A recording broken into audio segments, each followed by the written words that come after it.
Good afternoon. So మనం గోంగూర పచ్చడి చేస్తున్నాం. రాగి గిన్నెలో చేస్తే మంచిగా టేస్ట్ ఉంటుంది. ఓకేనా? చక్కెర పొంగలైనా స్వీట్ అయినా ఏమైనా పచ్చళ్ళైనా ఇది అయిపోయింది కదా. ఇది మిక్సీ పట్టకూడదు. మిక్సీ పడితే టేస్ట్ పోతుంది. ఎందుకంటే గోంగూర ఇలాగే కొంచెం మెత్తగా చేసి ఇదంతా ఊసేసాము. ఇప్పుడు అసలు తమాషా అంతా ఈ పౌడర్లో ఉందన్నమాట. ఇది చాలా వేసాను. అన్నీ చూపించాలంటే ఫోన్ హీట్కి పోతుంది ఫ్రెండ్.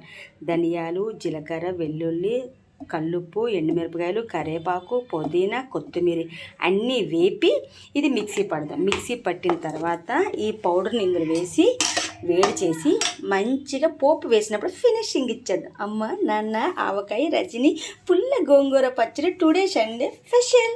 అందరూ బాగుండాలి, అందరూ రజనీ ఉండాలి. Have a nice day, happy Sunday. Welcome to back Monday tomorrow my birthday. Mummy లేదు. కింద సంవత్సరానికి మమ్మీ ఉంది, ఈ ఇయర్ మమ్మీ లేదు. I miss you mom, I love you ma'am.